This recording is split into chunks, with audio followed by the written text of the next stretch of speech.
Protein, everything the body needs. You eat when you want, what you want, and how you want.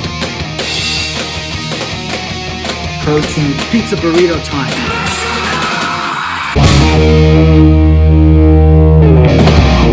All right. Who is Helen Williams?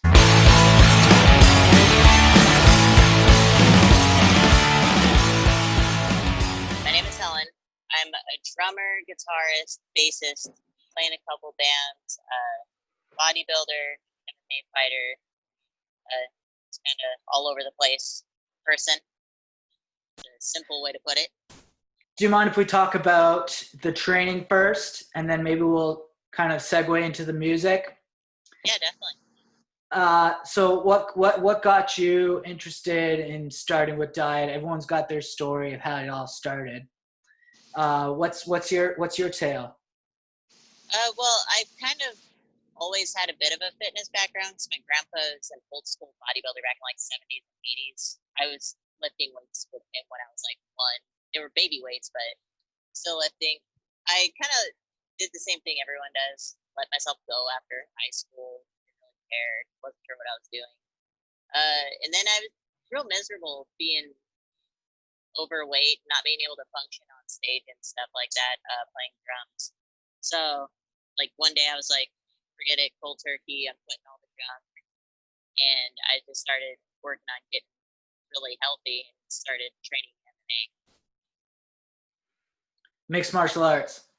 Yeah, and it was right when UFC first had Ronda Rousey fight. Less than a minute remaining in the first round. Ronda Rousey extending the arm. Oh, she's gonna break it. Oh, it's over. Rousey has done it. Ronda Rousey is the new Strikeforce Women's Bantamweight. I remember going to Applebee's and watching the first women's UFC fight, and I was like, okay, there's women doing it now. Like, I want to do this. So that's kind of what gave me that initial push to go find a gym and start training. How long have you been a fighter? Like, are you still fighting? Right now I'm out on injury, which is looking like it's a tear that's going to need surgery. So I've been out. So just focusing on my bodybuilding at this point. That must be like such a common thing of trying to recover from injury while training and maintaining. What are like some steps that help you, like maybe in diet or in training, to kind of assure that, okay, I have to take a break, I have to rest, versus I want to get out there and train? I'm not gonna lie, like, I've learned my lessons the hard way about taking my rest periods. For sure, when you're an injured MMA fighter that's not really into bodybuilding, it's just like, okay, I'm gonna rest, whatever, just kind of, Yeah. whatever. I don't really care because I'm not fighting, so I don't have to worry about my fight weight. But when you're bodybuilding, you're worried about your physique. So I definitely have to make adjustments to that. I do macronutrients, and especially now with this injury, I can't train my lower body. It's all upper body, so I have to adjust accordingly because I can't do cardio. So I definitely have to cut some things back. It's definitely tricky, but it's made me get better at understanding my own body and what it needs. What are some like adjustments? You said you got to make a couple adjustments. Like, do you mean with diet? Like, what does that look like? Yeah, diet-wise, I definitely had to cut back on my complex carb intake, which, like, when I'm weightlifting and training the way I am, I can eat pasta and almost anything I want all day and not have an issue. But I'm not burning, the same nutrients that I was when I was running, 4 or 5 miles a day and stuff like that. So I've definitely right now it's definitely a very, very lean, a little bit more of a low carb diet. All my complex carbs are in the morning, really lean, like fish, stuff like that. So it's not always fun, but it's necessary. And I think that's something that a lot of people shy away from, especially when they're starting to get into fitness. They're like, oh man, it's going to be horrible. Like I just have to eat salads 24/7 and like lemon water. But once you understand how your body operates, and that's one of my favorite things about counting my macros is I can get really creative with what I'm eating, so I'm not getting bored. So when you get bored, you binge, and that's always a bad thing. It always goes south. What are some creations? Let's get the goods. The goods. I definitely like doing it's a garlic parmesan shrimp, a little bit of lemon zest. That's one of my go-tos. I'm a big like seafood person.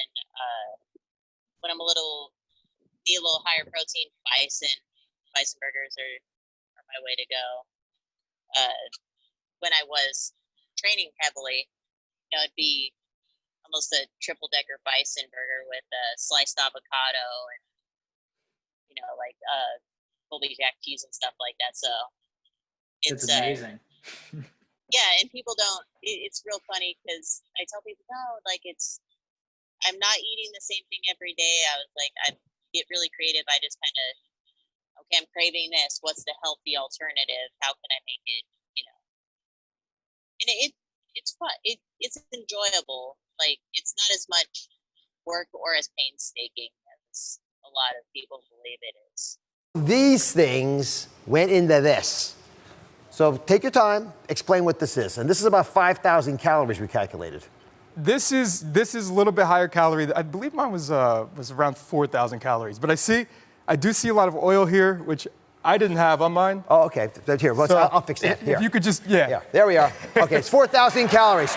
So this is all 4,000 calories in here. All right. There you go. Yeah, I didn't recognize that. So what do we have? We had some salad and vegetables. Yeah, we had about 4 pounds of vegetables. Everybody asks if I eat fruits and vegetables. Most of my meals have like 4 pounds of vegetables or like 3 pounds of fruit. But everyone sees the cheese sauce, the dressing, and it's some low-calorie cheese sauce. What about the French fries? They're not the health food normally. Fries, I mean, they are potatoes. They're not like deep fried like for hours. I mean, the fries I used are probably between like 2 to 3 grams of fat per 3-ounce serving of fries. So you're very thoughtful about the cheat foods. I count all my nutrients.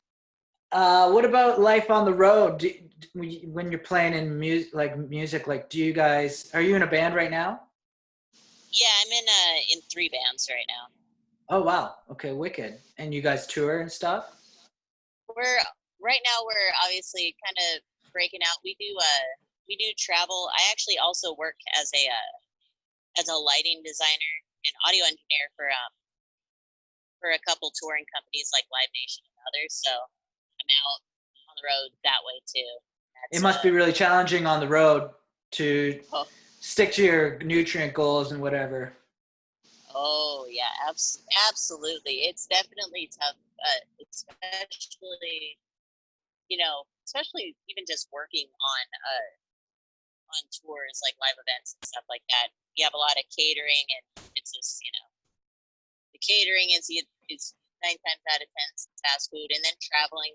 I don't always know the area I'm in, so and you get tempted too. You're going 12 to 18 hours a day. You get tempted to just kind of shovel in whatever you can find at the gas station or whatever. Right. Yeah, for sure. That's kind of why I wanted to start this podcast, to kind of, I don't know, at least give some sort of awareness to musicians and to artists that may be traveling about the being more mindful of protein in whatever food is provided in the green room. It's free. It's a beautiful thing. But yeah, having that daily, you're going to get sick. It's going to ruin your performance. It's going to potentially ruin the tour. What kind of advice would you give to artists that are touring while trying to maintain a healthy, sustainable lifestyle? On the nutrition side, personally, I'd always kind of see where I'm going, and then kind of map out the different restaurants that are available there.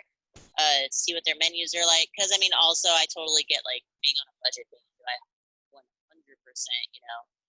understand not having a ton of money on the road. So definitely doing my research about where I'm going and what's there. That helps. And then plus I do pack like some fairly healthy stuff that's not gonna like go bad or whatever. Like beef jerky, stuff like that. So I make sure I have like some snacks with me too that helps keep me sustained so I'm not dying. Definitely having healthy snack alternatives makes a big difference and actually can save you quite a bit in the long run. I usually go to the like Costco or something, pick up a big old thing of beef jerky or whatever. It's way cheaper. I got a couple bags, to go. So that's definitely what I say on the nutrition side for sure. Yeah. So what's the goal now? Live events are down. The music industry is pretty much shot for God knows how long. What's Helen Williams' plan in the next few months? You said you looking like there's going to be surgery, so like I'm sure you haven't quit training. Like, what's the goal? What's the mindset? Well, it's definitely changed from the time the lockdown started in March to now, because I was definitely had way different plans. Everything's of course uncertain, so it's just a wait and see, and taking it day by day and doing the stuff I couldn't do when I was super busy working and playing shows and stuff. So using my free time wisely. For sure. Well, thanks for your time. Good luck with your training. I'll hit you up on the gram any chance I get. Thank you. I really appreciate you having me, and good luck with your cast. I look forward to hearing from other people too, not just rattling on. We'll take over the world one artist at a time. Yes, sir. Thank you so much. Ciao. Later.